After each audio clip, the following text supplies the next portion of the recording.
Tarantino, he's no longer making the Film Critic, which is pretty wild. He just announced he's going back to the drawing board. They said no feet, and he said no movie. No movie. What do you think it represents the heart of Quentin Tarantino's style? Go ahead and name off the aspects that come to your mind when you think of his films.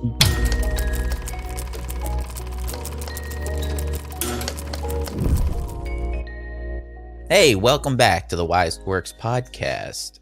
I missed the wacky wonderful part, but hey, totally that's messed okay. that up. Yeah. Wacky wonderful Wise Works podcast. Yeah. All you guys, gals, geeks, and goofballs. I'm having a brain fart this morning. What's going on?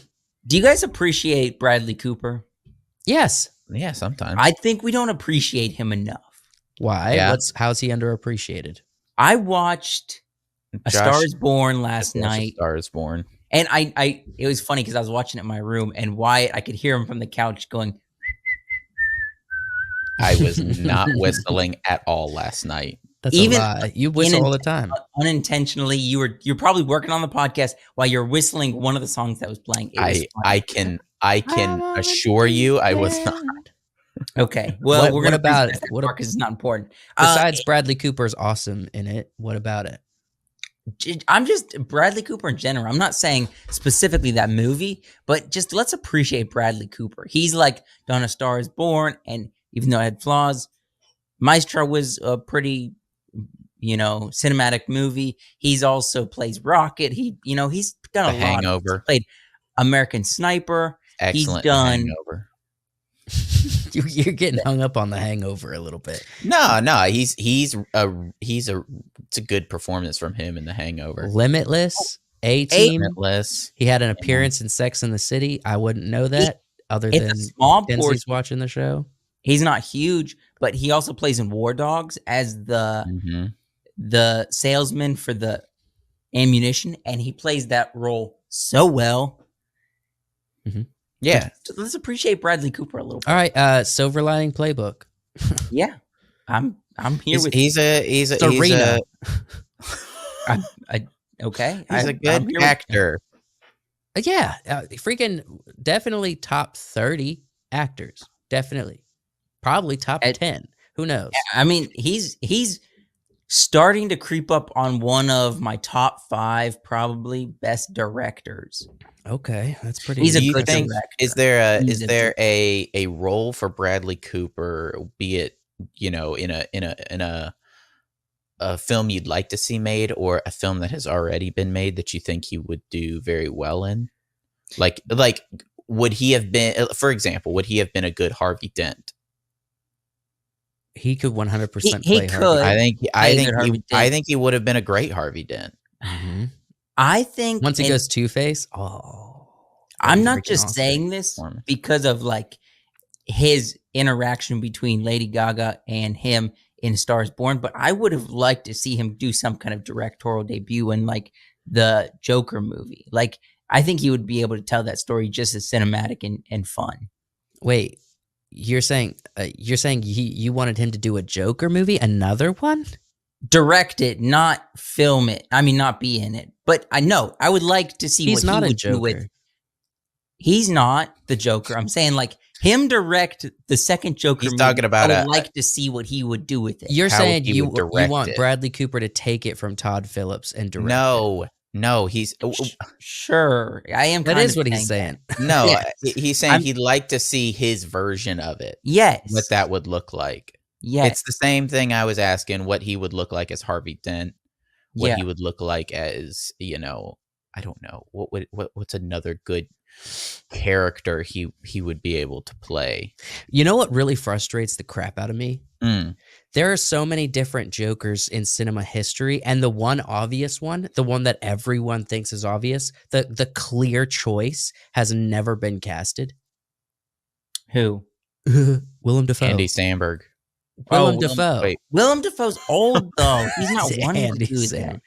Samberg. He would play the best, Jesse like, Eisenberg. but like Joker is older in a lot of the comics. So Michael Cera Joker. That would but be funny. Literally everybody on Earth who knows Willem Dafoe would be like, yeah, he could be probably the best representation of a Joker character. And we got a version of it with Green Goblin. And then I loved the when he did that interview, he was just doing a random interview talking about his gappy teeth. Yeah. And the way he was explaining it played just like Joker dialogue, and somebody edited it to make him look like the Joker while he's saying it was wild. It was really good. It's perfect. And the way you can see him in face makeup for Joker, it's just obvious. I don't see literally there's a couple good ones, but like, do we really pick Jared Leto to play a version of Joker? I think Jared Leto, it plays that character very well. He's my least favorite. I prefer everybody's least favorite. I prefer Jack Nicholson over That's Jared crazy. Leto. Jack Nicholson was not an amazing Joker. He was so good. He was like incredible. So dumb. One of the first, so he was a trendsetter, but I don't think he was good. He was good, man. No, we have so many better examples. I think the good part about Nicholson, even though it was wacky and weird, it was his voice. It was Jack Nicholson's voice was a very good choice for Joker dialogue, because he's got that already kind of flat, almost Willem Dafoe-esque. That's what I'm saying, though. Voice. Why are we dancing around it? Obviously, Willem Dafoe you ever is dance the with the devil in the pale moonlight? I'm gonna go back real quick. I'm gonna take one step back, maybe two steps. I really like Bradley Cooper. I know what characters he's good at playing, but I really like him as this country, almost Western style acting. It shines through a tiny bit with his like country accent and the country singer he plays in A Star Is Born. I would like to see him Serena, maybe in like a dramatic cowboy movie, maybe not cowboy, but Western, something in that genre would be fun. Like Serena, but more action drama, not a love story. Like Serena was kind of weird. It was Jennifer Lawrence. And that's what it was about. It wasn't so much about Bradley Cooper. Are you kidding? No. It was about both of them. No. I'm not debating what that movie was. The protagonist. I'm confused what it is. Bradley Cooper was the protagonist. And I don't know, in storytelling format, did you ever watch Serena, Wyatt? I've seen it like 4 times. She wasn't an antagonist. Look, she was not an antagonist, but there were moments that she felt like one, right? What's cool about like his performance is I know you mentioned Limitless. Did you guys ever watch the one season of the Limitless show that came out? I only watched his movie. I've wanted to. So I enjoyed the show. It was about a completely different character who was on the same drug, and he was working with the police. And so it had that sort of white collar consultant cop show, like right? Cop show. He was working with like the FBI or something. And in like 1 or 2 episodes, Bradley Cooper shows up. Wait, does he? Oh yeah. And I gotta watch this now. And it made the whole show feel like part of the movie. It was really good. There was I think there was one point where I want to say it was Bradley Cooper snipes somebody from like way farther away than humanly possible, because he's calculating everything. Yeah, he's calculating everything. He shows up in the show 1 or 2 times, and it brought a lot of life to the universe. And every time he gets on screen, you're like, oh, it's the guy. It's him. No, but Josh, I understand I understand getting the Bradley Cooper bug a little bit. But if we're being honest, I've been on this for like 4 years. You have been 4 or 5 years. I'm appreciating him now. you know, it's just It's just because you saw Maestro and you saw A Star Is Born with new eyes, and you're like, dang it, I've kind of undervalued this fella. I've definitely undervalued him, but it's because I've only seen him as an actor and not a director. I'm not even saying like his acting is I'm not saying it's bad in any way. I'm just saying I'm not saying that to me, I love his acting. It's just his directing with the acting. He just knows how to do those two things very well to create this story that will pull you at your tug strings, and it will, you know, just hit you right here in the feels. I would say I always kind of recognized that he was a good actor, but it wasn't till Guardians of the Galaxy where I was like, he's gonna play Rocket Raccoon, and then he comes in just with one of the best voice acting performances I think ever with Rocket. It's iconic. Yeah. His voice as Rocket is iconic.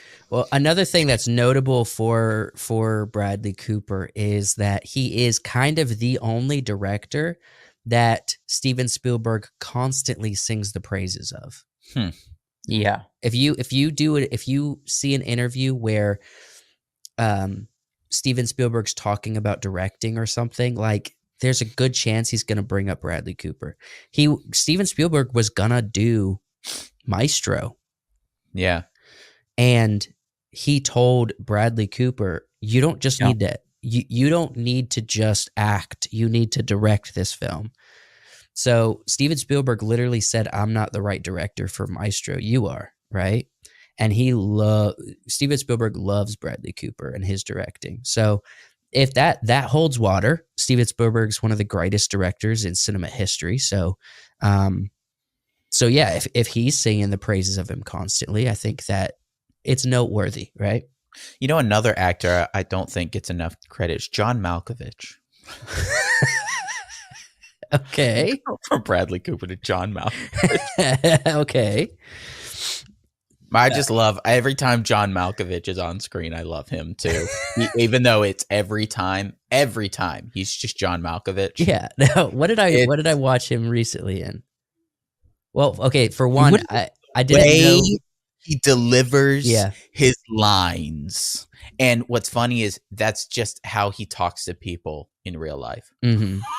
I know. Well, every character's it's the same. So there was a movie I saw recently that he kind of popped up in.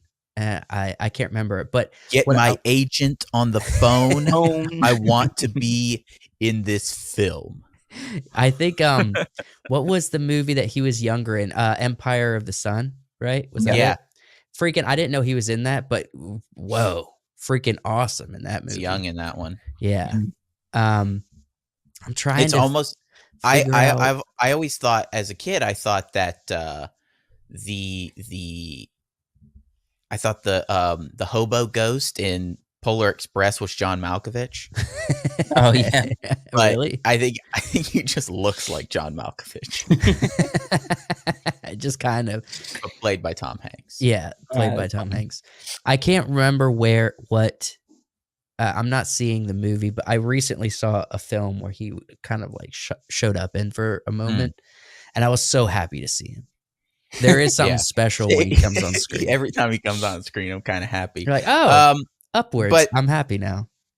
But talking about directors, high status directors. Our first topic is about Quentin Tarantino. I don't know if you guys saw this news. This is the only slide I have for Tarantino, simply because I was going to get one of his face, but gosh, he's not. I didn't want to have his face up here. You didn't want the weak chin and the. It's not weak. It's not a weak chin. It's like he's like all chin. He's all chin, nose, and forehead. Okay, what do we have? I'm assuming this is about the movie critic. The critic, more critic news, because we've talked about this when it first came out. Well, a lot of people's been talking about this. So he's no longer making the film critic, which is pretty wild. He was gonna. Is this because nose, forehead, and chin? Everything is just kind of. Smushed together. Is this because he's like, I've only got one more film left? I don't want to waste it on this movie. I've looked for different reasons, but nobody really has a solid answer as to why. Have you guys seen anything in the news outlets about why? So probably what I just said. The basic idea is that he just announced he's going back to the drawing board, right? Okay. Here's my thoughts, and this is kind of a roundabout way to hit this, but I think this actually holds water. So Quentin Tarantino, from the start of his career, right? Sorry. It has been important to him in order to get his film sold, to be popular, to keep the reputation, is that he has stars. If you hear any interviews he does where he's breaking down the film process, he's always talking about making sure he has a star, you know what I mean? Or making sure he has a couple stars to play this role. And you know, he really hustled in his early career to reach out to people's agents to make sure the star was in his movie, right?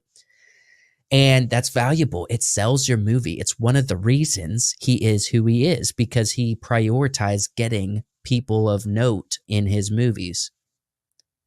I think he probably had Brad Pitt and maybe one to three other actors he was pursuing. And he probably wrote the Film Critic with them in mind. They probably said no. And he's saying, all right, well, this script's not going to work without them. Yeah. I think he's that kind of person. I think he's that kind of director. No to him, though. Why would they say no? Well, if they're busy. I think if, like, for example, if it were Brad Pitt, if Brad Pitt was supposed to be an integral part of the Movie Critic, reprising his role as the stuntman from Once Upon a Time in Hollywood, which is what they were saying. If he backed out and that was an integral part of the movie, then were we going to read any of that article? Well, it's up to you. You were talking. Yeah, I mean, so scroll down a little bit, going back to the drawing board, down a little bit more. So I thought this was interesting. No studio was attached to the Movie Critic, which has become the latest project to fall by the wayside for Tarantino. And then they list other examples. Maybe they said no feet, and he said no movie. No movie. Well, I don't think that's it. Scroll down, because there was a portion of this where it talked about what the movie was kind of going to be about. Sorry. Yeah. So, dang, that's not it either. Where? It's the paragraph right under that. Okay. So Tarantino is expected to continue working in the creative fields even after he makes one last feature. He suggested directing limited series or plays, novelist, blah blah blah. Among its revelations was a deeper understanding of Cliff Booth's backstory and psychological. So when he published his novelization of Hollywood in 2021, so he really likes this character Cliff Booth, this this like imaginary stuntman who's in Hollywood, which is a great through line. I love the through line of Brad Pitt's character in Hollywood. And it seemed like to me that the Once Upon a Time in Hollywood, he put a lot of love into that movie, and you could feel it. I watched the movie and enjoyed the movie, and it was like, this is, I think, one of his best, especially in recent years, because it felt like it had a lot of Tarantino, which is most films he does, which is a lot of times the, almost alternate history he's done with Inglourious Bastards and things like that, where he kind of changes the outcome. And that one felt like sort of a what would happen if these characters were involved in this, what would have played out. And it felt like there was a lot of love in that. And I think the Film Critic, if he's kind of playing off the same stuff that he played off in Once Upon a Time in Hollywood, he really wants it to feel again, like an homage or like something like that. Mm-hmm. And if it's not going exactly the way he wants it to, then yeah, I understand him wanting to back out of that. Right. And also that maybe he just also, there's also just the element of saying like, is this truly my last film? Mhm. If it is this a good enough script? Right. If Yeah. To like, be my freaking goodbye? look at the movies he's done, you know, There's some really high quality ones. and lots of big action. Django, Pulp Once upon a Fiction. time in Hollywood, you know, not a lot of big action in that. Nobody. The last scene is like the most action, but I almost wonder if he's like, do I want to do this sort of slower paced piece when, you know, I have all of these things like Kill Bill and Inglourious Bastards with these big scenes of action, and Django's was huge. Remember just the big killing spree at the end? yeah. Do I want to go out on? I almost wonder if he's wondering, do I want to go out on something like the Film Critic in Hollywood, or do I want to go out on something a little bit more action heavy? Do you think he's got something in his pocket? Maybe not specifically, but he's like, I want to write this one thing into whatever movie I make. If it be, you know, another Inglourious Bastards, another Western, another what. And he's like, I'm going to put this thing in it that's going to be like this bomb drop as I'm kind of leaving. It could. No, do you have an example in your mind? I don't know. He's been around Hollywood for a while. He's like, you know, like Sabbath, or he makes a hint of something that I don't know. So talking about on the island. Talking about something like that, like something he knows, and putting that in the movie. Yeah. That could have been the movie's called The Film Critic. That could have been part of the story, and maybe he started filming, or he started getting ready, and he was just like, I don't know that I want to build an entire movie around dropping a piece of information or just my thoughts on Hollywood again. I feel like I've already kind of done that. So we'll see. He might just retool it, and he's just going back to the drawing board for this movie. He might not. I don't know that he's scrapping it. True. It's also possible he doesn't want. Maybe he just decided he doesn't want a story about Hollywood to be what he leaving with. Like maybe he's just like, it's a good idea for a story, but actually, I don't want this to be my last film, and it's kind of about Hollywood. It kind of like it distracts from these amazing other films on that he Rogan. had. Yes, I watched him on Rogan, 100%. What are you, crazy? To me, he seemed very evident of that is what he wants to leave Hollywood with. That's why he made Once Upon a Time in Hollywood. But the thing is, he's done it. Like he's hinting of a narrative that he wants to tell about his time in Hollywood, almost like maybe. An homage to did the article say? Did the article say there was no studio backing it yet? No, it did. It said that there wasn't any studio on board with at the moment. Maybe it's too intense for studios. Maybe no studio in Hollywood's willing to pay for it. Maybe, but this is Quentin. Just do it yourself. And look, even Quentin can freaking. Well, no, because Quentin's not going to dish out millions and millions of dollars. Like, how much is the average Quentin Tarantino film budget? I don't know. He's got a lot of big actors in it. Let's just say I'm 70 to 100 million. I mean, the big ones you could probably look up are the more recent ones, like Django, like what's the one, the Western one in the Once cabin? Upon a Time in Hollywood was $90 million. Yeah, that's probably pretty average.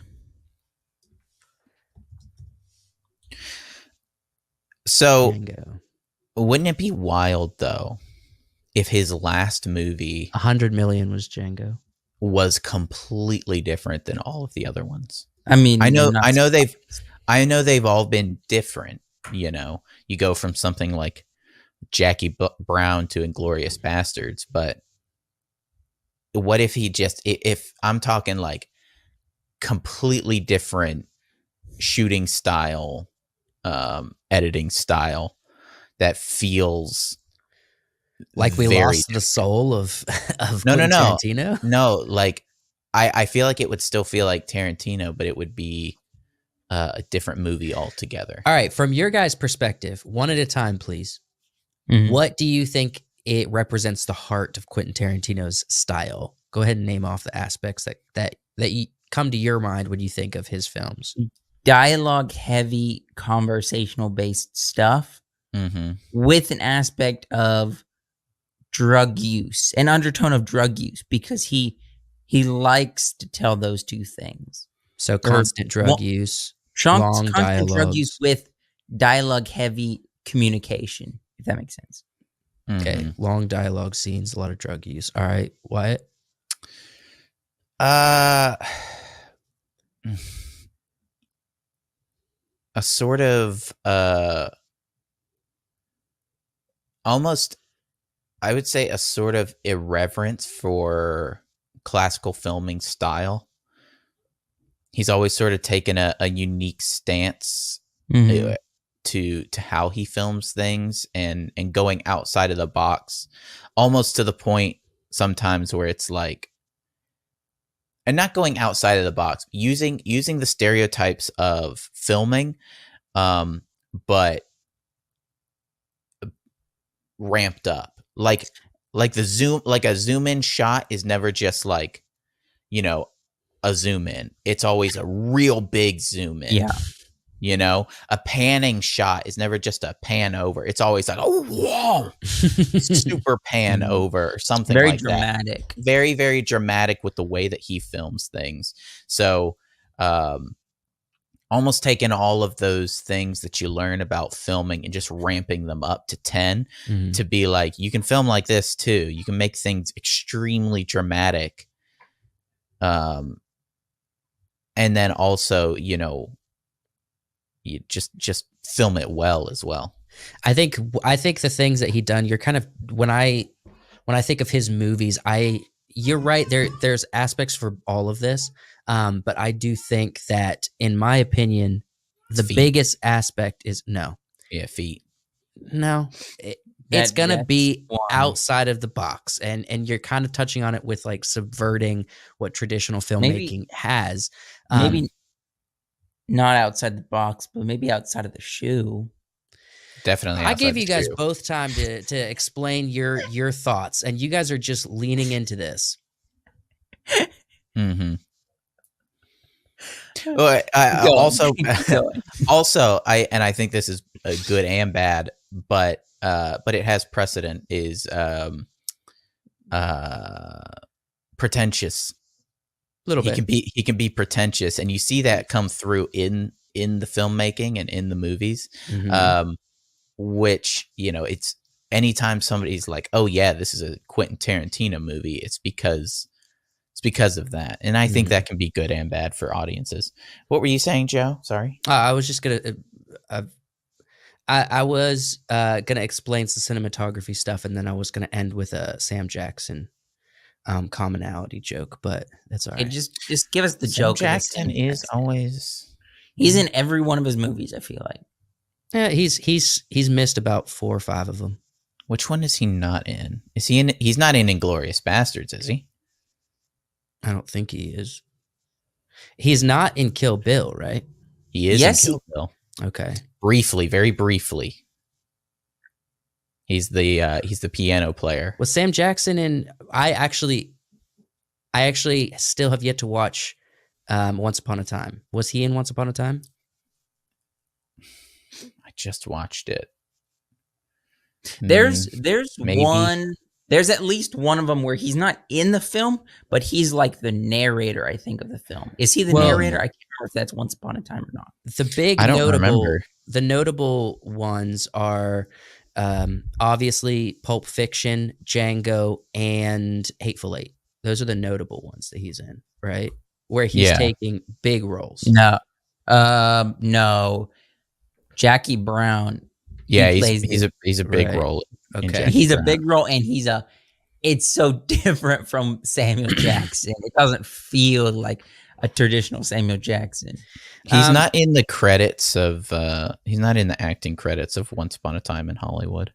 So he Okay, probably maybe he's skipped not. on that one. Mhm. He'll probably, I mean, just for his streak, he has to be in Quentin's last film. It seems like it would be wrong if he wasn't. I wouldn't be surprised. So, with all of this, what do you guys think? We theorized a lot about what this could be. Serialized. What do you think is the most reasonable explanation for why he's no longer doing the movie critic, the film critic? He's only got one more movie left, and he's not quite fleshed out the movie critic. I don't think he's done with the movie critic. I think I would agree. Fleshed it out for his final film. He wants to flesh it out a little more. If he's hitting snags, then he's just retooling. And he also okay. This is a weird thing. How old is Quentin these days? He literally just got married. He just got married like a couple years ago and has like a kid, which is weird. He's like 100 years old. Could be.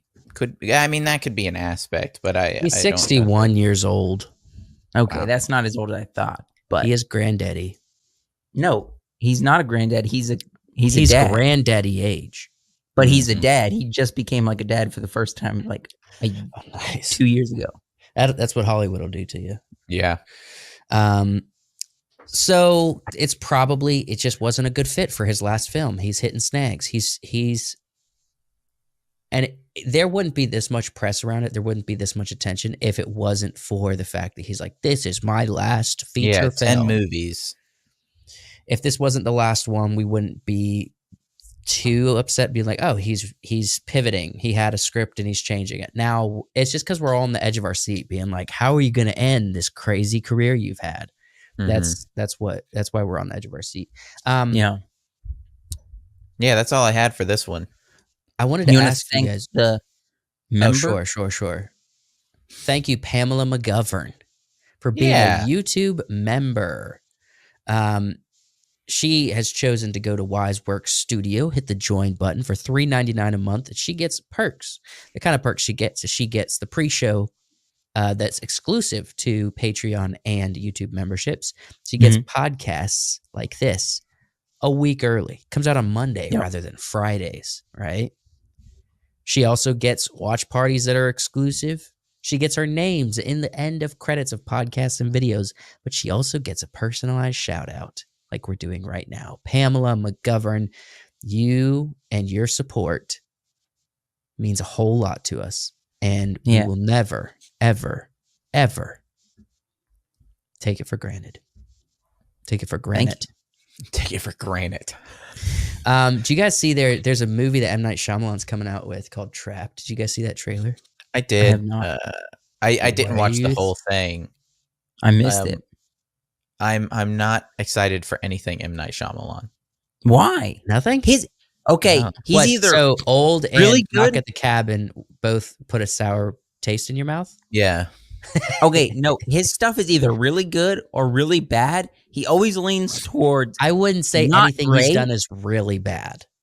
Nothing he's done is really bad. Leans towards not great most of the time. It's more average, not great. Well, but his concepts are awesome. It's good to watch him for his concepts.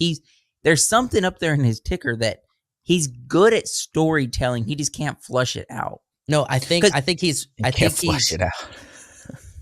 I think he's a bit blocked when it comes to how do I take this crazy concept I've done if you're blocked, you gotta flush it out. End it in a satisfying way. I think sometimes he hits it on the head. I mean, sometimes he hits the head.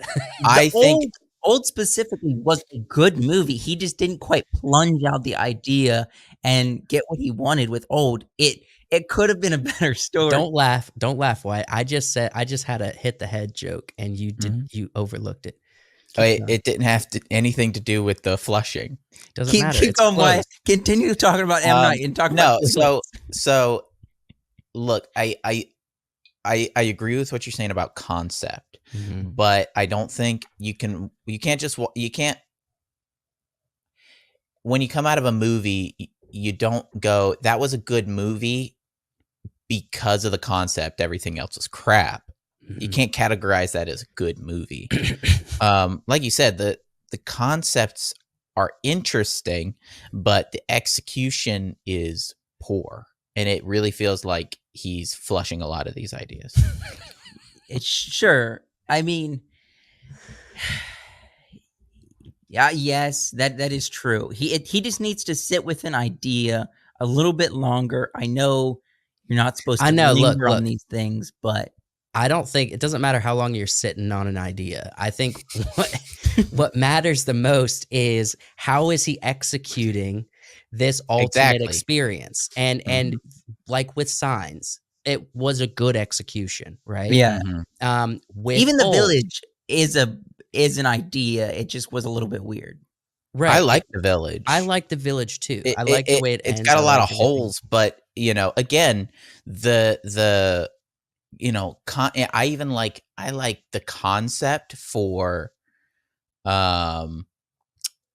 the what's the Woman in the Water or something. Yeah. I like the idea. I like the idea of a film that all kind of a sort of fantasy. What would you call that? Dark fairy tale that all takes place in this little apartment complex. I need to watch it again. I always sort of liked the idea, but again, it's about the execution. It's about the follow through. Yeah, I think so. If people that are interested, the trailer gives away kind of the opening premise for this new Trapped movie he's doing, and because it's M. Night Shyamalan, no one's ever really sure how it's going to end. But the premise is this dad and daughter. Did you guys watch the trailer and understand the premise? Why Joshua hasn't? We'll do a reaction to it, which probably will come out before this video. We're talking. People are listening to a podcast I didn't finish now. the trailer. I want to do a reaction to the trailer. It doesn't matter. M. Night Shyamalan. And I'm giving a premise of what the trailer has, so that people that are listening to it don't have to wait for or go to a different video to hear our thoughts on this. We're talking about it now. Okay. So the trailer's concept for the movie is father and daughter are going to a concert. The daughter's like a big fan of it. It's kind of like reminiscent of like a Taylor Swift concert or something, but it's not Taylor Swift, obviously. It's a big concert. I did see this. Big concert. She's like, "This is the best day ever." And then he goes to the bathroom and he is looking around. And he's noticing the whole place is full of cops. Every exit is blocked.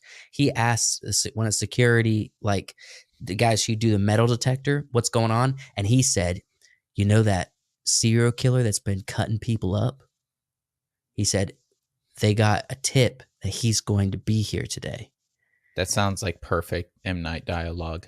Yeah, basically. That sounds like he's word basically for word. like, he's like, "Don't rat on me. I'm not supposed to tell anybody." This dad goes to the bathroom, pulls up his phone, types into like a secret app, and he's got someone locked up in some secret place. So it reveals he's the serial killer, the dad. All right. So this movie's going to be kind of how is the serial killer going to get out of this situation, right?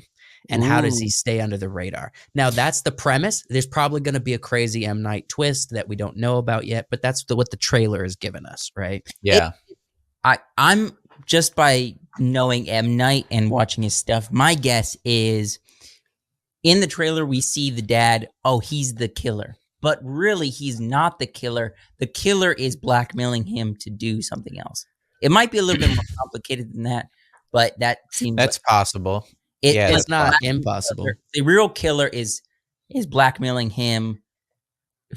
The real killer is like one of the musicians on stage or something like that. That would be that definitely track for an M. Night movie. Or the opposite. The whole thing is like, or the opposite. Let's subvert it. It's a social experiment like Old, where they're trying to. It's some kind of like Old was not a social experiment. It wasn't a social experiment. But it was an experiment. It was an experiment. It wasn't a social experiment, right? In a way, it kind of was. Dude, the movie was good. Old was good once they revealed in the last 10 minutes that it's this lab doing the experiments. It felt like It's like, why wasn't that all throughout? Do you think? Because that was the reveal. Do you think M. Night? I don't know his personal life. I haven't really dug deep into what he's doing off directing. But do you feel like he's got a lot of dad and daughter relationships in a lot of his movies? Do you think he's kind of at this preface of like he's having kids and he's like He's always sort of had a very heavy emphasis on the relationships between parents and their children in almost every movie. Watch a lot of dad. Signs, Signs, Old. even Split, Old, his last one, Knock at the Cabin. Almost every New movie one, Trap. has been Trap. has had a very, very heavy emphasis on the relationship between parents and children, Specifically fathers. And also there's the element of Pennsylvania as well. Like, he cares a lot about Pennsylvania. So yeah, you're right. That's interesting. A lot of his movies are parents, specifically dads in Pennsylvania. So I'm sure it's going to be a similar vibe with Trap. And I don't know what point he's trying to make. I actually really like M. Night Shyamalan. I'm always going to give him the benefit of the doubt. I'm always going to try one of his movies. Me too. But not to say they're all great. I didn't particularly care for Knock at the Cabin. I will say this. He casts to always make the story and the characters feel engaging. And then after the movie, you're like, the characters were amazing. I don't know if the story held up, you know what I mean? But the characters were like all the characters in Knock at the Cabin were very engaging, like very interesting. It kept you captivated. Just the story lacked a lot, right? It's really... Didn't that movie have eyebrows in it? Will Poulter? Did it have Will Poulter? Let me look it up. Toy Story. Wasn't he one of the horsemen to the movie? I think it was Rupert Grint from Harry Potter. Oh, Okay, yes. Yes. You're right. I was thinking it was eyebrows. Rupert Grint. It wasn't eyebrows. Yes. You're right. It's funny going from talking about Quentin Tarantino to M. Night Shyamalan. It's such a weird But check this dichotomy. out. Going from Bradley Cooper to Quentin to... Well, the interesting thing about this is that from Quentin Tarantino and M. Night Shyamalan, they're not the only, but they are one of the top directors that have a very seeable and unique style in their story. Almost predictable. An almost predictable style of filmmaking where it's like, Quentin Tarantino's like, there's going to be feet. Why are you guys so on the feet thing? Okay.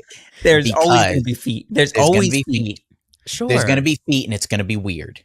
There's going to be specific kind of camera shots. There's going to be heavy dialogue. There's going to be drug use and violence. With M. Night Shyamalan, there's going to be bad dialogue. There's going to be fathers. There's going to be fathers. There's going to be Pennsylvania. A concept. There's probably going to be Pennsylvania. And there's assuredly going to be some sort of twist. Assuredly a twist. I think M. Night Shyamalan has always, ever since his first movie with a twist, which was like, what was it? Seven. What is that movie called? Sixth Sense? The Sixth Sense. Sixth Sense. Sure. Ever since that big twist, I feel like he's chasing the dragon. You know what I mean? He's chasing that high. He got critical acclaim because of that twist, and he's always been chasing that twist ever since. It was like, I gotta try to find a new twist. It was similar to the Darth Vader, I'm your father twist, and he got that kind of critical acclaim for it. He got that kind of love, that kind of freaking respect. Ever since then, he's always been like, I need that again. I need audiences to see that I can do it again.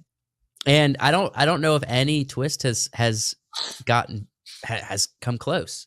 I honestly don't think any twist has come close. I mean, you could say Inception is like what's going on in Inception, but that's a different twist than anything M. Night's done. Mm-hmm. Inception. What's the twist in Inception? Inception's not a Shyamalan film. No. I'm saying no. I'm comparing other things to M. Night. Oh, like well, to other the twist directors can of- do good twists. Yes. Oh, But- I think the Get Out twist, the twist at the end of Get Out for a Right. lot of people with the girlfriend was That was a big deal. close, was pretty close to M. Night Shyamalan. And Jordan and Peele. honestly, I think Jordan Peele might be also chasing the Get Out love. Like so much respect and love he got for Get Out. Jordan Peele might be trying to chase that same kind of love, and he just hasn't quite hit it. What's interesting? I don't know. I think he's done a good job. I he's think done that a good job. I'm just saying, the I don't movie he think did right after, but then wasn't as good in people's minds. Us? But then the Alien one, Nope. I think people really liked Nope. Well, I think people liked it better than us, but it yeah, didn't they liked hit it better like- than us. Like And Get Out. I would agree. honestly, Nope is more remembered for the monkey bit than Mhm. anything else. I think the monkey bit in that scene, which was kind of a side quest a little bit, was the most notable part of that movie. I think I've watched Nope. I think probably 2 or 3 times, and Mhm. I appreciate it more the more you after. watch it. Yeah, it really is just a good horror movie. Yeah. And using the well camera is a good idea too. That was really well executed. Speaking of which, speaking of horror movies, All right. I've been on a little bit of a horror binge recently. Yeah. All right. What do you? And what do you sort of meshing with our theme of books to movies, I wanted to sort of pose a question to you guys. I don't know how many horror stories you've read, Mm-hmm. Red. but yeah. So I mean, obviously the way in which you consumed horror media back in the old days was via books. Yes. Yeah. But then the movie came along, the Okay. film, right? The picture. Mm-hmm. And I think it changed horror completely. And so I kind of wanted to ask you guys, what do you think is the most significant part of a horror movie compared to a story, just a Okay. story that you hear? Because we all grew up with listening to horror stories around the campfire. Yes. Why is the horror movie such a compelling genre? Okay, I have so many thoughts right off the top. One, just on a human level, it's capturing all of our senses and it's happening to us rather than us in our mind being willing to enter with our imagination. You know what I mean? Mhm. Yeah. So that the horror movie is happening to us as opposed to us engaging with the horror story, because But you can literally just tune it out and not engage your imagination, and a horror story does not scare you, right? See, I feel like the horror story,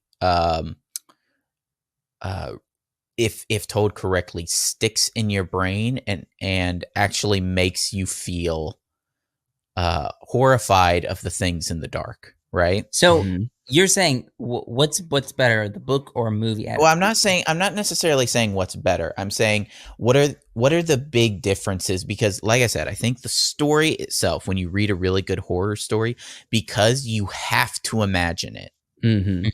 it forces you, the reader or the listener, to imagine the horror, right? Whereas the movie shows you the horror, Yeah, what yeah. which one do you I- think is more impactful? I have a dumb question that I don't know the answer to. Okay, that's pretty regular. No, this is a legitimate thing. Is there ratings for books? Like, Mhm. well, I did not know this. Like, Yeah. We've got R because there's a lot of, you're not visually seeing the Oh, horror oh, or the oh. nudity, but it's like we're going to be talking about this in the book, and you know that's in the Do book. they have So ratings that are based on age requirement? It's a little bit looser, but you can Because you can't mandate it. Anyone can Yeah. pick the book, right? Yeah. oh sure, but, I mean you're just reading it, not visually seeing it, but that Lots could be a of thing. lots of horror books often have almost a disclaimer up front that's like, here, there's going to be descriptions of horrifying things but involved. no actual rating. Not really. I don't think so. Interesting. We should create that. We should look it up, definitely. But We should create a rating for like a mature rating for Sure. books. I mean, I think there probably is one already, but Hmm. it's a much looser structure than with movies. So I went through. I just grabbed a couple of horror movies that came from books. Jaws, for example. Mhm. I think people said that the book Mhm. was bad, Uh-huh. or like the story, whatever book it came from, was bad, and then Spielberg really amped it up into like an incredible horror movie. Right. well, for this specifically, it's not about the actually seeing the horror. Yes, you do see a Mhm. little bit of the horror, and that solidifies you being scared. But it's about this movie perfected the anticipation, if that makes sense, because it's like the camera going in the water. And it's like, is this a shark or not a shark? And Yeah. that is what makes it scary, not so much seeing the horror on screen. And kind of just knowing that the shark is in the water, even when you're on land and perfectly safe. Right. The shark being in the water is scary, and I think that's what he executed very well on. Yeah. That I think a movie like this would do much better than a book. It's harder to do that in a book. Hear me out. It would be as good if somebody else did it. Steven Spielberg hit the nail on the head with this movie. Mhm. So kind of what I was saying before, there's an element of control when you're reading versus when you're watching. All right. So when you're reading, things are going to happen that you don't want to happen, right? Mhm. But you have to stay engaged in order for you to really feel the impact of the horror or the fright, I guess. Right. With movies, it's kind of hijacking your senses. All right. Mhm. Once you've started down the road of a movie, the opening, it hijacks your senses to where you are out of control. You're locked in, and you are going to experience visually, auditorily, emotionally, all of the horrible things that awaits you in this movie. You know what I mean? And all your senses are capturing it. And So I have a hypothesis that is sort of when you read a book or listen to a story, you have to imagine the horror, and if you come away from that story horrified, it did its job, or Right. unsettled, right? And it'll stick with you, and you think about it afterwards. That's kind of the point, is you're thinking about it afterwards. I think a good horror movie does the same thing visually. Yes. And visually is another layer, that because in our mind's eye, it's limited by your ability to have an imaginative spirit. So people that are very imaginative are going to be heavily impacted by horror books. Did you guys ever read any horror stories growing up? I did. And actually one sticks with me. So it was kind of like teen horror, and it was actually done by Frank Peretti, who's a Christian horror writer, right? Yeah. I read these, what was it? There was these two books. One, I actually have an example of what I'm actually saying. That he did these two books that were kind of like two kids and like their dad. It was kind of Indiana Jones archaeology kind of style. Yeah, right? Yeah. I remember those books. And I read one. Well, I started reading one that was called, let's see, The Door in the Dragon's Throat. All right. Do you have it pulled up? I just have his books pulled up so I know the names of them. Can you show us the screen? I'm Yeah. so curious of Yeah. Okay, to look so at this, the artwork for this. so The Door in the Dragon's Throat. Yeah. That didn't take me to that, whatever that was.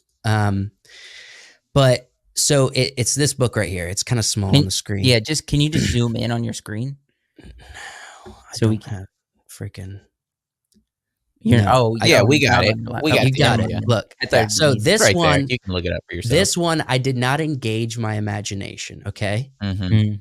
In the same series. And so I wasn't very frightened, but everyone that read this that I knew said this is the most scary of all these series, right? Mhm. The Right. Door in the Dragon's Throat. I did, however, engage my imagination for this one. Yeah. The Tomb of Anak, right? And it was very scary. I think about it constantly, all right? Not constantly. If I'm talking about when you said horror books that you've read, I thought this one, all right? Yeah. Joseph's like, he's like checking under his bed, the tomb. He's still scared of the book. All right, so this one's considered less frightening than The Door to the Dragon's Throat, right? But this is the one I engaged my imagination in, okay? Mhm. Yeah. This one, I don't even think I think I've got half or like 3/4 of the way through the book and stopped because I literally, again, it's like I wasn't quite getting there. And I think I was reading it because I was like, I want to experience the most scary version of these, right? Mhm. And I was probably like 12 or 13 when I was reading these, right? Yeah. And I just wasn't getting it. And maybe there was the aspect of my expectations coming into it. We've talked last week on my ability to comprehend and everything. And so that probably plays a part of it. But with this one, it captured me and I didn't have a whole lot of expectation when I read it. And Mhm. this one really impacted me. So there's a couple of books that I read when I was younger that like the horror sticks with me. Mhm. The one when I was pretty young, but there was an audio book called Kayatoka. I'm sure I've talked about it before, but there's an Yeah. image that sticks out in my head from the book where like a body, like a dead body, just starts being animated and reanimated and puppeted in front of the main character, and it's horrifying. And then this was later in life, but I read a couple of Michael Crichton books like Mhm. Jurassic Park and Timeline, but Prey was about like nanobots. That one, there's a couple of scenes in that still stick with me. It's funny So, that yeah. you call it scenes. Yeah, because of the way it's described. And Chapters? they play like scenes in my head. Uh-huh. And that's, I think, the point is when you read these stories. I don't know if you guys read any creepypastas online, like the Reddit stories or whatever. I've heard people read them on YouTube videos. Like some people Mhm. read them, right? Those I read a couple of those that sort of stuck with me. But again, it's in your imagination, whereas the movies themselves, they show you, and I think it's supposed to elicit the same response, because the scene in Prey, like there's a specific scene in Prey where that sticks in my head, or that puppeteering of the body in Kayatoka Mhm. sticks in my head the same way that like the final scene in The Fly with Jeff Goldblum does. Mhm. It's supposed to, when you finish the story, you're supposed to feel kind of like unsettled. Sure.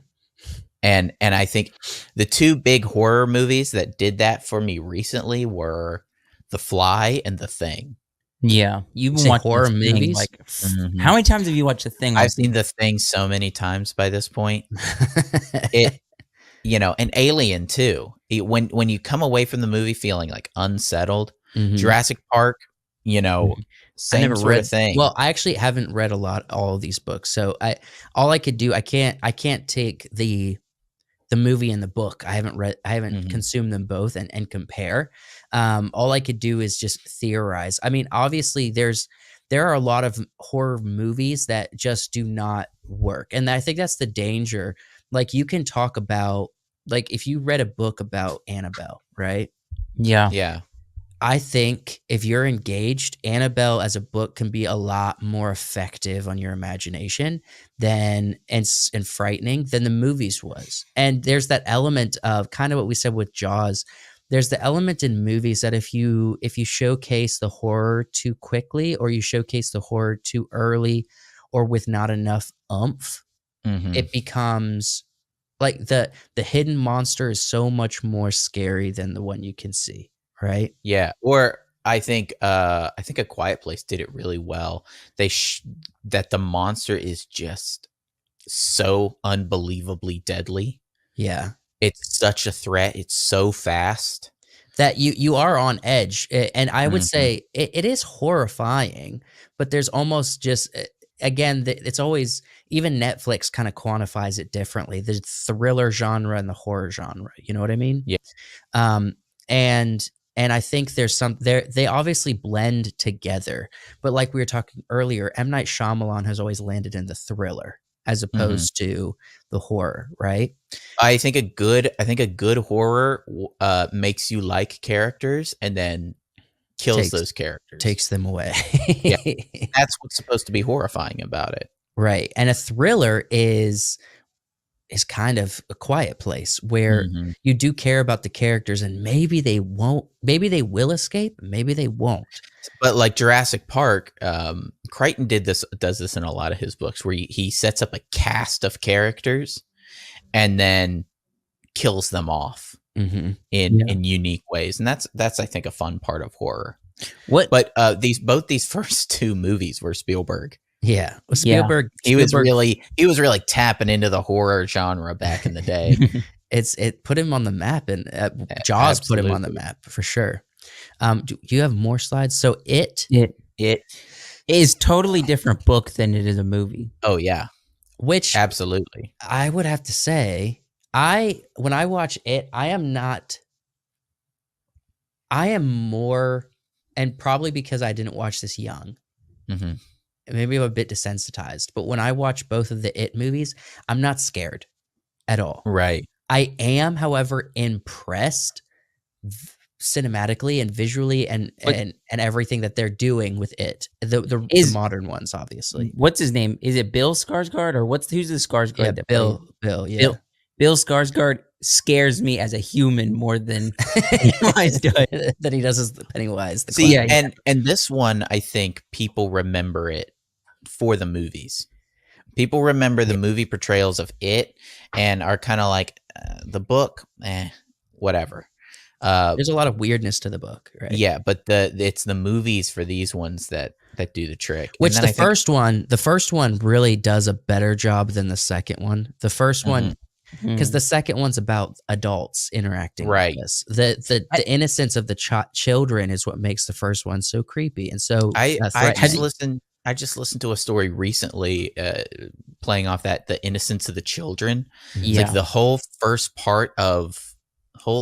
couple parts of the book was it's children, and then later it does a time jump to when they're teenagers. But the eeriness of everything when they were kids, that set up how everything played out. Yeah. Have you guys seen the original It movie with Tim Curry? Nah, just clips.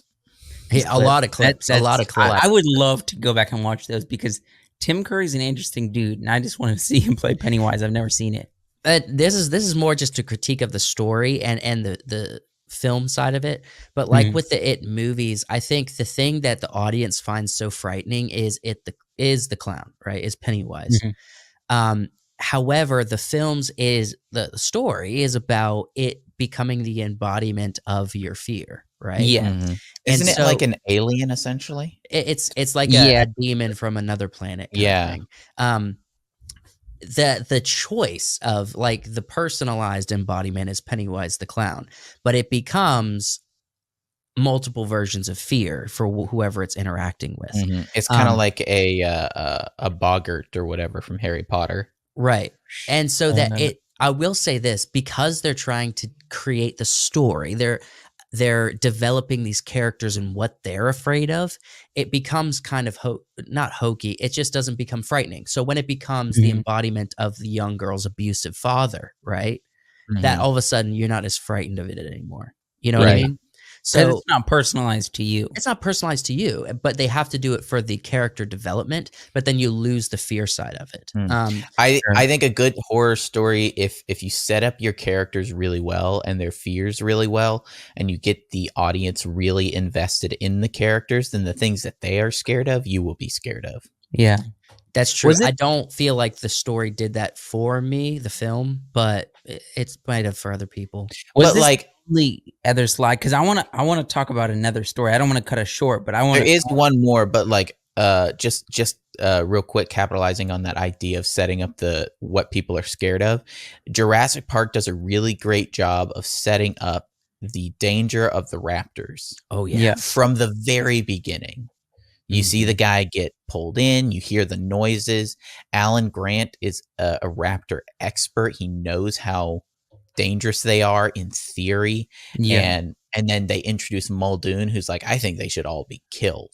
Yeah. Right? They set it up so well that by the time the electric fences are down and the raptors are loose, you know that you should be scared. Because no one wants to get eaten. Everyone can sympathize with the idea of not wanting to be eaten by a monster. What's the line that Muldoon says when he's holding up the gun? What's the famous line he says? What is it? Clever girl. Clever girl. We're being hunted. I love that line. Really quickly, another Stephen King story book adaptation movie that does not get any appreciation, but I love it and I watched it recently. Is Secret Window with Johnny Depp. Oh yeah, was that Stephen King? That's another Stephen King story he wrote back in the 90s, and they added a good one. They made a The movie Shining adaptation. too.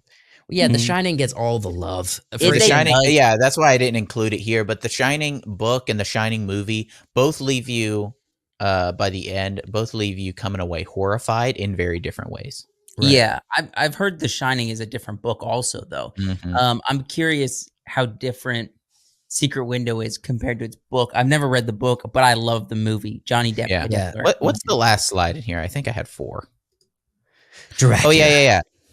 So I used this movie because it was the one I could think. Yeah, it is a really cool poster. It's almost Batman-esque. So yeah, and then of course, like original horror stories like Bram Stoker's Dracula being translated in multiple ways, with multiple different kinds of Dracula movies. It's just such an interesting. You can clearly see how enamored people were with Dracula at how many different iterations of Dracula there are. And vampires. You just watched the one on the boat. What is The Voyage of something? The Last Voyage of the Demeter. Yeah. Yes. You watched that and you gave a review. This was a couple months back, but is that a book? I know Dracula has been in a lot of different forms, but I'm curious if that is just a movie adaptation or if that's kind of book. I'm not sure. I think one of the best visual adaptations of Dracula is from the animated series Castlevania on Netflix. He's like the coolest Dracula. The animated series? He looks so much. You're talking about he looks like everything Hotel you want Dracula. No, not Hotel Transylvania. I'm kidding. But again, that's an interpretation of Dracula, yeah. Of Dracula. There's so many of them. And it's also certain stories set your mind free for imagination, I guess. And the Dracula story really does that. I mean, how many long debates, Wyatt, have you and I had around if you were Dracula, how would you go about like controlling a town or controlling a city? How would you go? How would you conduct yourself? How would you conduct yourself as a powerful immortal being? Right. My favorite Dracula interpretation is definitely Nicolas Cage in Renfield. Wild. I'm kidding. I've never seen the movie. I definitely should watch it. So I think to kind of put a bow on this, for my thoughts, I think the movies, it's always going to be a hit or miss on if it really captures your horror side. There are certain, and people, it's memorable when it does. Okay. Mhm. But books have the opportunity to capitalize on it more, but it's a stronger threshold of entry. It's a bigger threshold of entry because there's not a lot of readers, and it Mhm. does require you to be to enjoy reading and to enjoy fiction writing in order for you to get through that. That's a bigger barrier to entry than watching a 90-minute or 120-minute film, right? Yeah. Yes. So there's levels to it. I think books can be more effective for horror, but it's just going to have a less pool of it's gonna have a lot smaller database pool, I guess. Yeah. Right. It's also I listened to a horror book recently that it's kind of, I think, hit or miss finding the right style of horror book for you. Whereas with a movie you're going in expecting it to be scary, and so it's not as, I mean, everybody's kind of got there. I like this kind of horror movie as Mhm. opposed to this, but certain horror type books definitely are, the books are very, very different, very lots of range in them, so you Right. really got to find the right type for you. But yeah, that's I have to that's pee that. quite You gotta badly. pee? Okay, I mean, Let's pause. we talk here for a second. Oh, we're actually going to talk, or we're going to cut this out? I don't know. He didn't say which, so I guess I'm just gonna continue talking as if he may keep it in. You may keep it in. Yeah. So you said you watched A Fault in Our Stars. A Star Is Born. I've also seen that movie, but I hated that movie. I love Oh A Star yeah, Is me too. What other movies have you watched recently? You have any others to report on? to report on. So last week we already talked about this, but the One Love, I watched Mhm. that. I don't know. I feel like I watch movies here and there, but I don't know if there's anything that's like, oh man, this is great. Have you revisited a movie that you just, that maybe you, like you said with A Star Is Born, have you revisited any other movies that you've been, that maybe you wanted to appreciate better, or What? that you came to appreciate better after a second watch? There definitely is, but I'm definitely blanking on this. Mhm. But are you thinking of something specifically? Because I definitely have. I don't know. Right now I'm blanking. I know, like a little while ago, Mhm. when your sisters were here, we watched Mary Poppins, Yeah, we did. and We did. just going back to Mary Poppins and watching it with fresh eyes after I haven't seen it in a while was pretty crazy. It's incredible how they Yeah. filmed that movie, and it's really fun to watch when you're just sort of analyzing everything that's happening. Mhm. It's a very interesting movie to enjoy. I mean, and then also we watched The Three Musketeers, which is always a good time. Yeah, actually, Tim I'm Curry. going back and looking at what I've been watching on one of my apps that I watch things.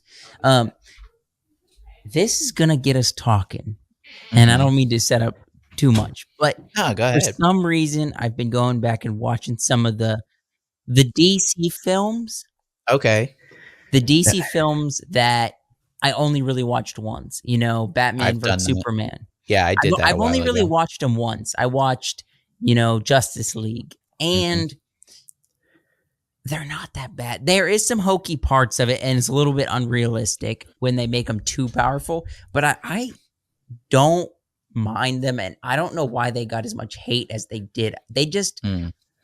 for some reason, they didn't hit that thing. And I think, yes, we've talked about this at length. I think it's people are done with superheroes, maybe.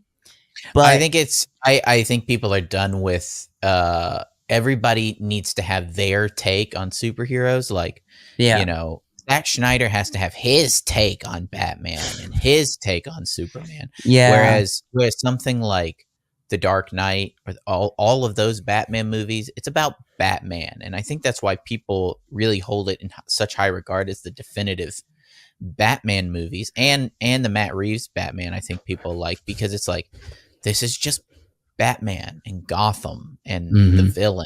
It's not like we need this version, you know? Yeah. I don't It's know. like the director's like, I need to tell my Batman story.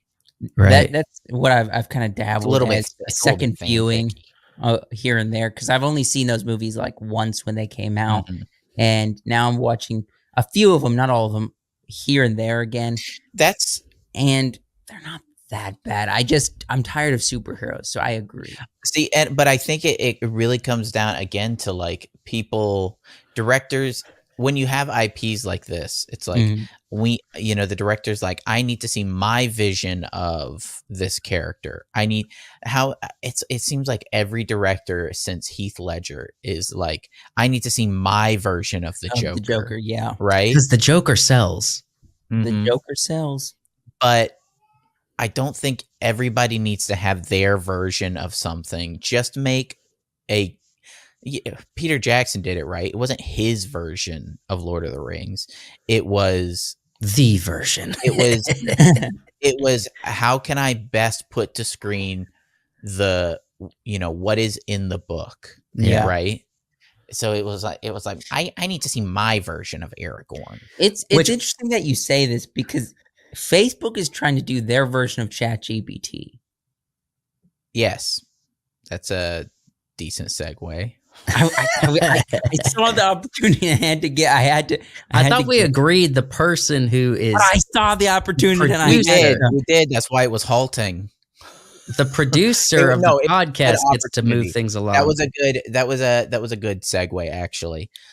Different versions of different things, and yes. So to give you guys, Meta is doing their own AI chat. I did not know this was a thing until you literally texted me last night. Yeah. Well, I started noticing it in the Facebook Messenger thing, and then in my Instagram, I'm like, what is this? So I started playing with it.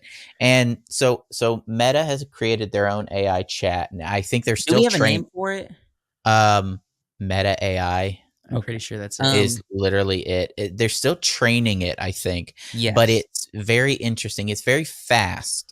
And we're going to talk about some of the pros and cons in that. And we're going to be talking about some of the concepts and ideas around more of this AI stuff. But in preparation, yeah, go ahead. So you guys are saying how you guys saw it. I saw right as it was 3 minutes into him posting. He made a post. Mark Zuckerberg made a post on all his social medias saying, hey, Facebook, Meta, Instagram, all these platforms are getting this new AI based thing. And I don't remember, I watched the whole video, but I don't remember if he specifically compared it to ChatGPT or not. I doubt he did, because that would be a competitor and that probably wouldn't go over good. But I saw it right when it happened, and I'm like, oh, this is interesting. I got on Facebook, started playing around with it, and then me and Wyatt kind of talked about it later that night when we got home from work, and that was what prompted me to tell Wyatt, hey, we should do a segment on this for the podcast. Yeah, and I was thinking about doing something like that, but yes, you did mention it, and I think it's definitely a good idea. So what we did in preparation for this, we didn't have any rules or anything like games we've done in the past, but I just had everybody, generate some prompts, like something that could be used as a movie poster and perhaps something that could be used as a YouTube thumbnail, and just see what you get. And we each generated 2. Except Josh generated a couple and said that he'd like to show the progression of how he got to his ultimate conclusion, which is good, because I did the same thing. I put in something, it wasn't what I wanted, so I continued to edit it until I got what I wanted. Right. So this is a good example. Show us the first slide. Which Really quickly before you show us the first slide, I want to hear your guys' thoughts of yes, this is Meta, and Meta is a huge company, Instagram, Facebook, all this, but it's essentially a social media, at least it started out as a social media platform. Why are they creating a search engine with an AI search engine? What is your thought on that specifically, where you have to go to a platform like Facebook to use this, or it's on what Meta Facebook? is, Meta's the umbrella company essentially now for Facebook, Instagram, Yes. WhatsApp, all of this stuff. And so they're integrating it into the things that people use, Yeah. like Facebook and Instagram and WhatsApp, because that's where people are. They can't really integrate it into Google. Mm-hmm. They want to integrate it into the places where people are, because people use Facebook and Instagram like search engines. They use Right. them to find things. They use them to talk to people. They use them to share ideas. And so if people are on those platforms, that's where they want them to use these tools. Is this just curious? Is this the downfall of Google? I don't know. It could. I'm assuming it could be. It could be. But Google. So what Google wants to be is to be able to answer your questions. Yeah. Meta can already answer your questions. I typed in a prompt. I was like, explain quantum physics to me. And it gave me 5 points explaining the very, very basics of quantum theory.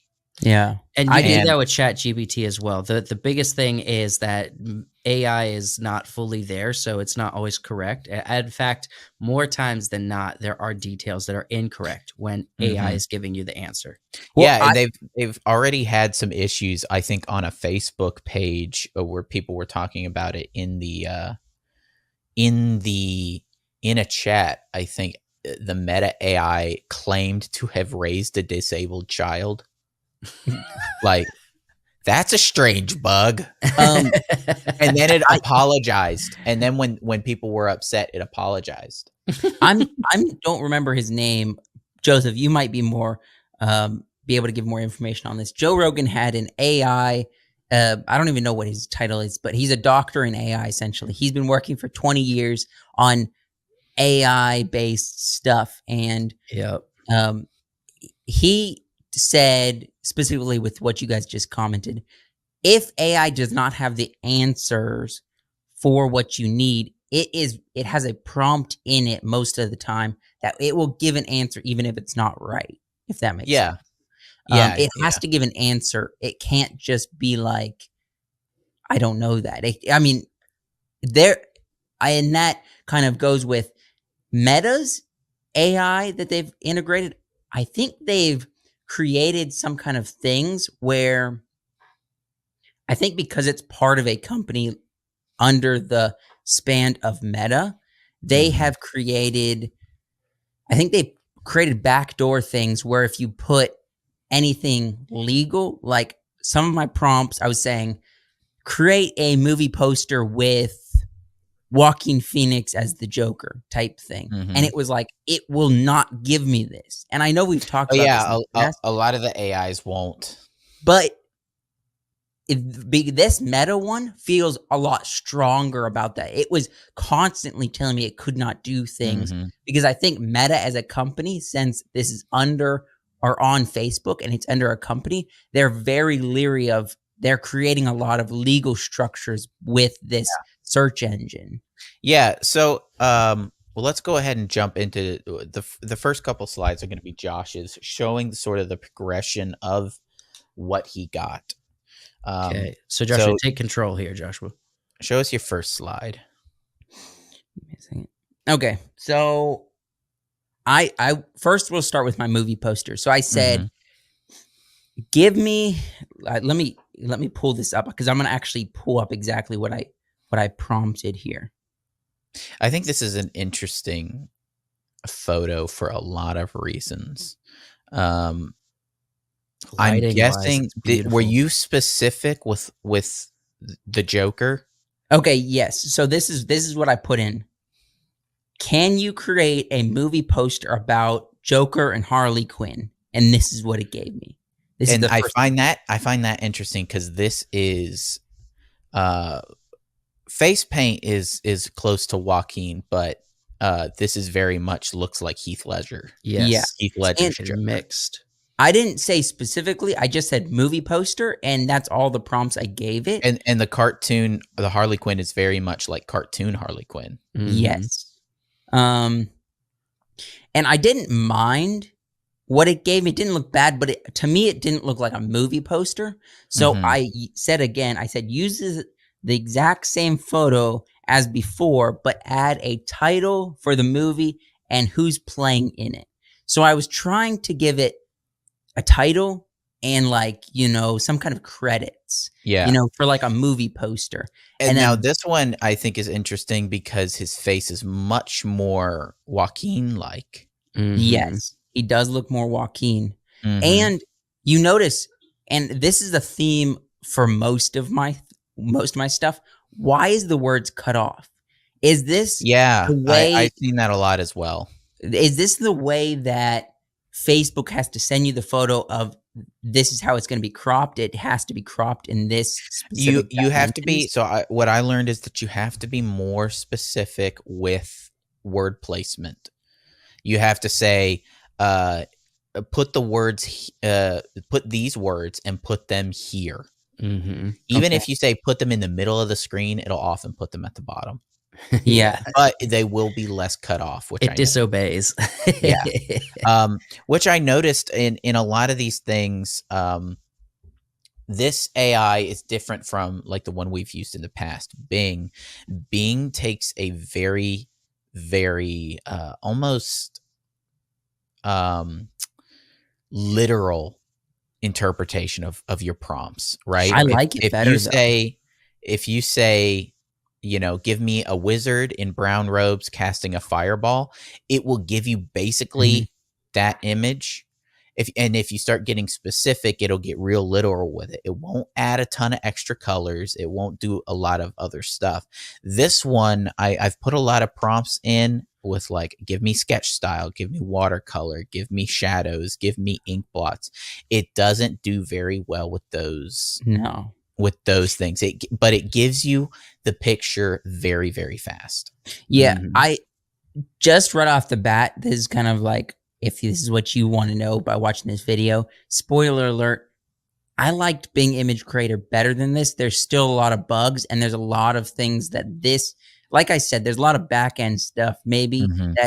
that is being regulated because it's under the market company of Meta that I don't like. I will don't like it at all. say that the Bing Image Creator is based on DALL-E 3, and DALL-E 3 has had a lot more time to Yes.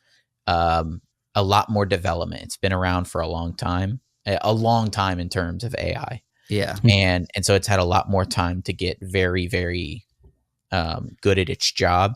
This one I think is a little bit newer, and so they're still training it. Yeah. This guy looks a lot more like Joaquin Phoenix. Yeah. So this is my third prompt and my final movie poster. This is what I went with, even though it's still cut off. I said, Poker Joker.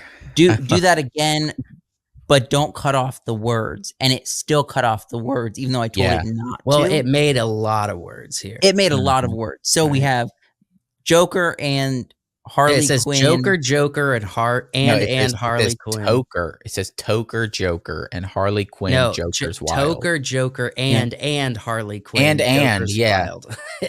But you know what? If you just glance at this, It looks like a movie poster. it looks like Joker and Harley Quinn. Yeah. The, And the then font is formatted very interestingly. This Yeah. can You can't- inspire you so much. Like, Oh Yeah. yeah. if you're a graphic designer and you need inspiration, generate some stuff. You will become Mhm. inspired and you will know what to create, right? Yeah. bottom at the very two corners, you can see that he tried to create actors' names, but if you zoom in really close, they're unlegible to read. And I think that's where I don't know where it comes, where it's not going to create actual actors' names for you because it looks like it was trying to, but it's unlegible to read. So I don't remember what it's called, but when these things generate things, they start very, very, very blurry, and they sort of de-blur until they have an image, right? If you blur your eyes and look at this, it looks just like a Joker and Harley Quinn. You can't see all the other stuff, but it looks like a movie poster, and that's sort of and going from unfocused to focused, they sort of start making stuff up to try to clear it up. Right. It's an interesting process. Yeah, it is very. What's your YouTube thumbnail, Josh? What'd you get? Okay, so this is this is my YouTube thumbnail, which it's not a thumbnail. I went through a lot of iterations to create a thumbnail. So first I was trying something. I in my head I had the line, I don't know if you've ever seen this video. Theo Von says, I went into that store and bought a statue of Cat Williams. And he's like, that's a damn Cat Williams right there. That line. I was thinking of that in my head. So I said, create a thumbnail where Theo Von is buying a statue of Cat Williams. I thought that would be really funny. And it was saying, nope, can't do this. Nope, can't do this. I said, I did it in a lot of different ways.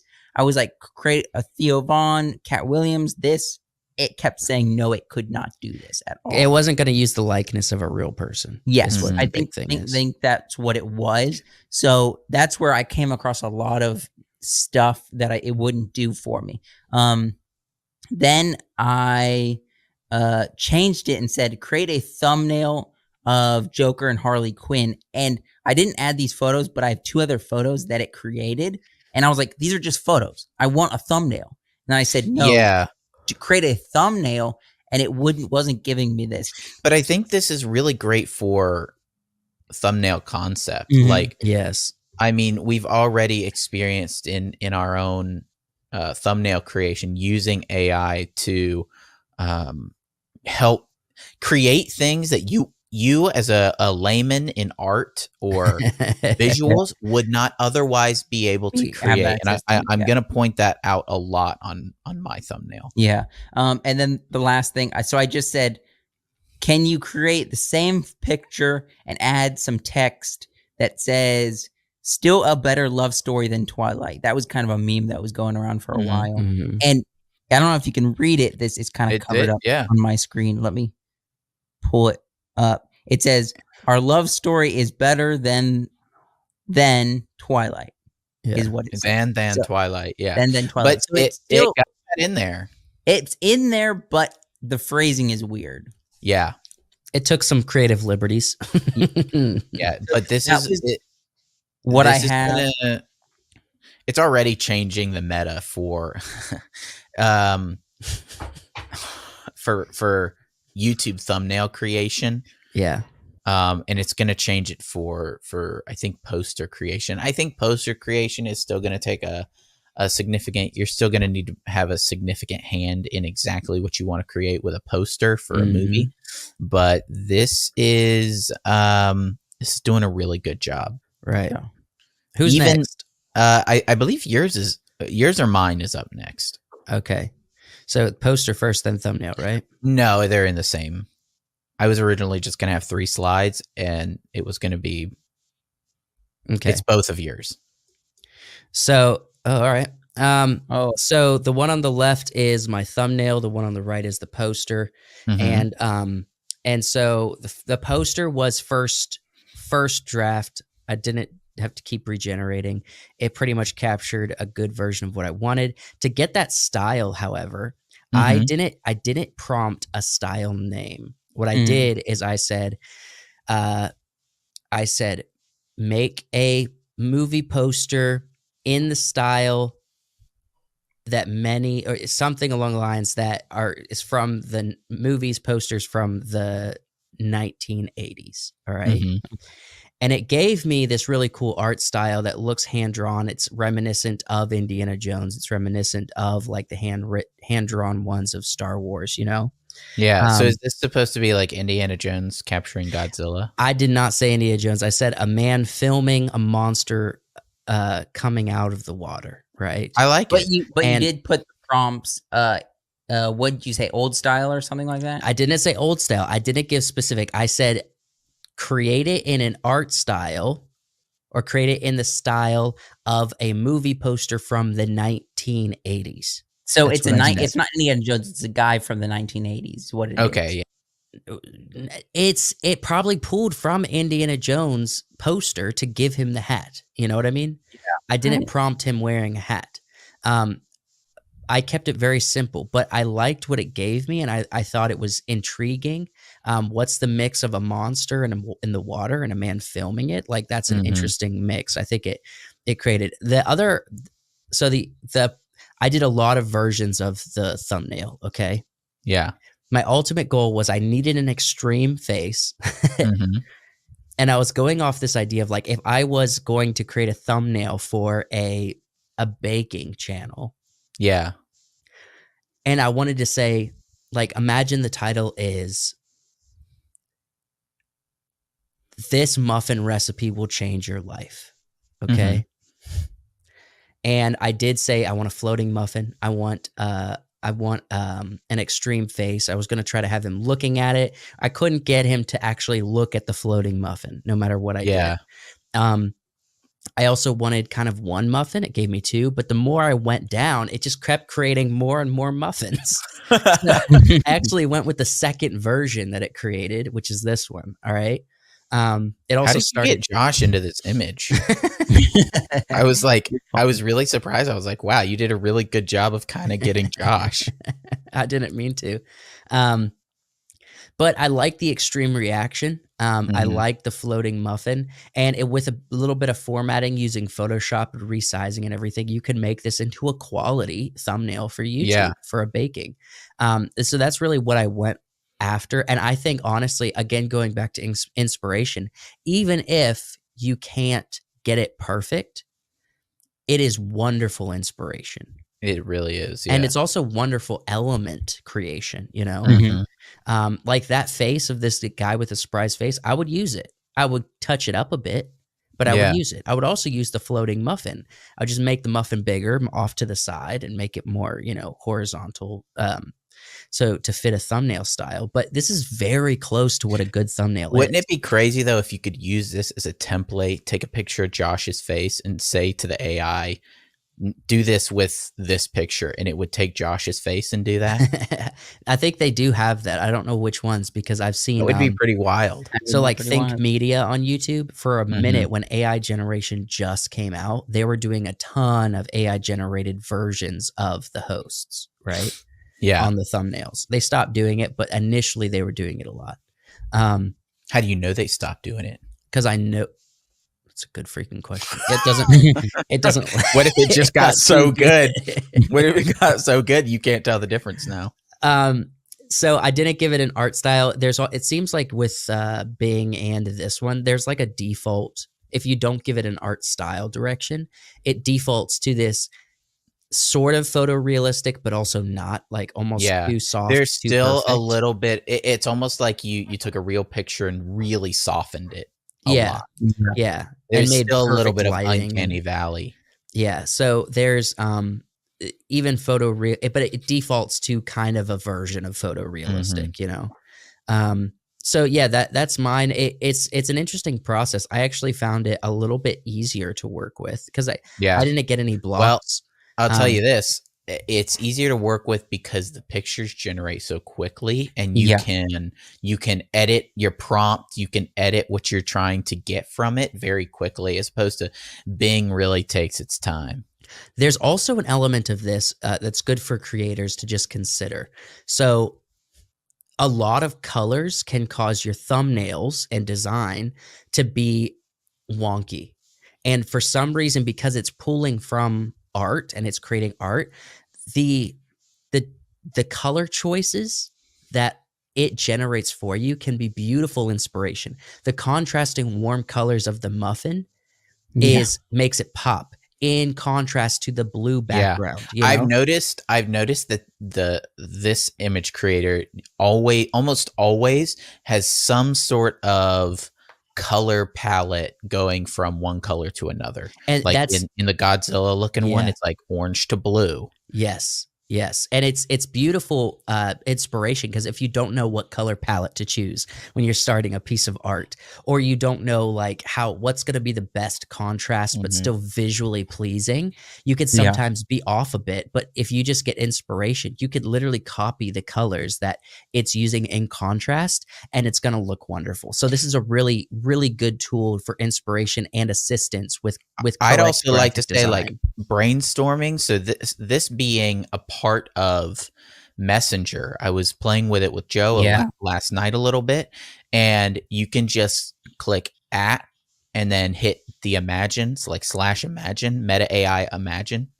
And in the chat between me and Joe, I was able to generate a picture and send it to him. Josh was That's smiling because he's like, "That's the tower." I that's like, well. because what we were doing with the My tower mind is was my mind is blowing up right now. what Like, we were doing with the tower was we were generating pictures on Bing, downloading them, and then bringing them over to Instagram to share our stuff. With this, you could just do it right there in the chat, Yeah. which but is And I've got you get so to many see the ideas person's with this. prompts. You I've get got to see so the other many person's get to ideas. see their prompts and what they're doing. So if you want to sort of match their style to keep consistency, you can. Right. I've got so many ideas with Yeah, this that would be isn't that fun awesome. now? But the thing is, So they took the idea. So what we found beautiful in the tower is kind of like a fun early adaption idea. yeah, Now Instagram's capitalized on it. You could do we're it gonna all be able inside to Instagram. change it. Yeah, and it I think it's a really cool idea for storyboarding as well. Oh, yeah. oh.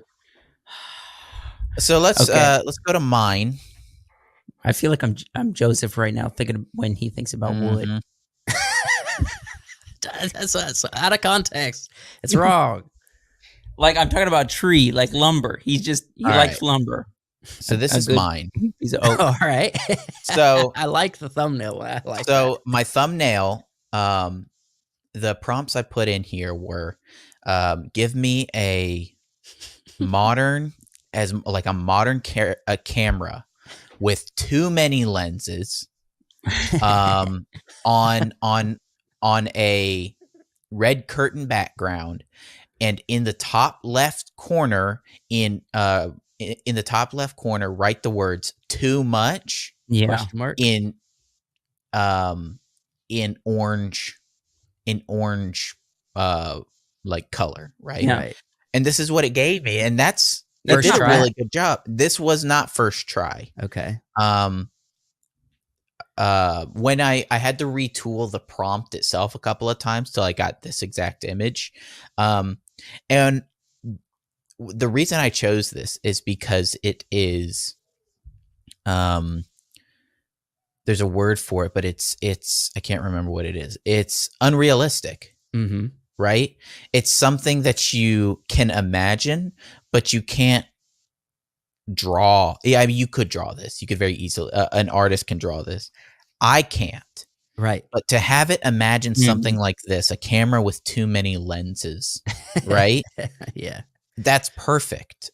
This is by itself. This right here would be a great thumbnail Yeah. for me to express the idea that cameras are doing too much. Sort of.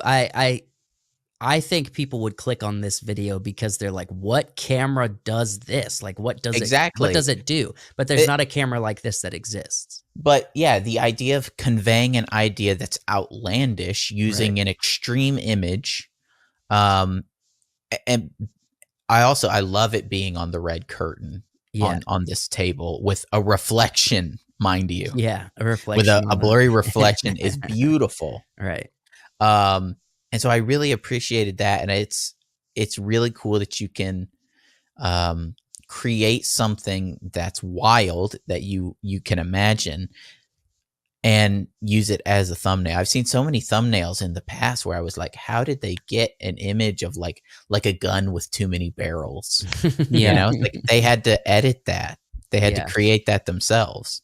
Your movie poster's really good compared to that's good. This one was tough because I wanted a creature in the woods, but every time you put some sort of creature hiding in the darkness, it always every time puts this creature as close to the camera, big scary face as possible. So I took the creature out, and I just put it's a dark, scary forest. It's misty. It's nighttime, and it's got the tagline. It's got in movie font. I put the tree line, and I said in the middle of the picture. Did at the bottom.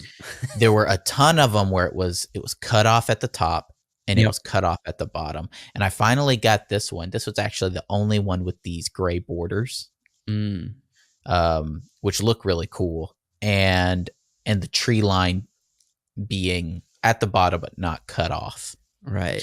But again, I've been on a horror kick, and I liked this image. I wanted a monster. It didn't give me the monster, like something creeping.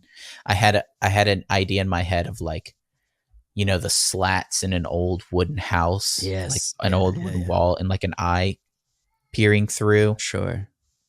But this one worked really well. I think it's all. This is a very effective test. Do you think I found the results I wanted pretty quickly? You guys seem like you struggled through it a touch. Yeah. Well, I was really just trying to. There were something certain specific. things. Yeah, I was trying to get really specific. Now it's too. And I mean, I got a couple different versions of what I wanted, and saved them. But like with this camera, a couple times when I would ask it to reimagine this, it would mess up the too much at the top. It would put YouTube like on the camera, or it would put too much like as words on the camera. Right. It gets weird if you hit reimagine too many times. I think the beautiful thing of AI generation, if you're going to use AI generation in a piece of art or a thumbnail, is if you do this in conjunction with like the Photoshop's generative fill and stuff, like you're working with magic here. You know what I mean? Yeah. For inspiration, for asset usage, for expanding an image that was created like this one, I think we're working with fire. You know what I'm saying? Yeah. Like, I think there's so many opportunities. The hard thing is, as the competitive nature of that's already on YouTube, as something like this happens, you're going to see the bar rise again of competition. With AI generation. So everything on YouTube has to be beautiful and well done now, because if it's not, then you're not up to standard, you know? Right. You're not up to snuff. Yeah. Well, we don't do snuff here on this channel. But it really is an interesting concept, what AI is doing. The way that Meta has integrated it into the things that people are using smart. Is very smart. That way I don't have to leave. You have social media Instagram. and AI all right there. I don't have to leave Instagram to go get my AI pictures. Mine's not. So, a full confession, I don't have it on Instagram yet. I went into my apps and tried to update my Instagram. I do not have it on Instagram. Interesting. I have it on Facebook, and it came up right away. Well, not even Messenger. Like, if you go into my Facebook, there's a search bar right there at the top. It's like AI search, and I can find it right away. No Instagram yet. And I don't know if that's by the time this comes out in video, I imagine they'll be like, okay, this is fully out for everybody now. But it maybe they're having some glitches releasing it for everybody. And sometimes you don't update your app and get all this stuff. Sure. But I don't have it on Instagram. So, but it was interesting when I was messaging Joe. I was like, hey, Joe, you can just type in @Meta AI. Yep. Image, and it'll generate something for you. And then I sent that to him, and under the message it went, that's right, I can do that. All you have to do is It chimed in. It because I put @Meta AI, and it was it essentially thought it was a prompt. Right. I gotta go, guys. Okay. Oh yeah. Well, I gotta go. Unfortunately, hey, this podcast was longer than mine. It was. I wasn't even paying attention to the time thing. Otherwise, I would have cut us it's off. because we started talking about AI. We My enjoy daughter's it. banging at the door, so I gotta go. she's right. had enough of me being missing. Well, thank you guys for watching and listening. We'll see you in the next one.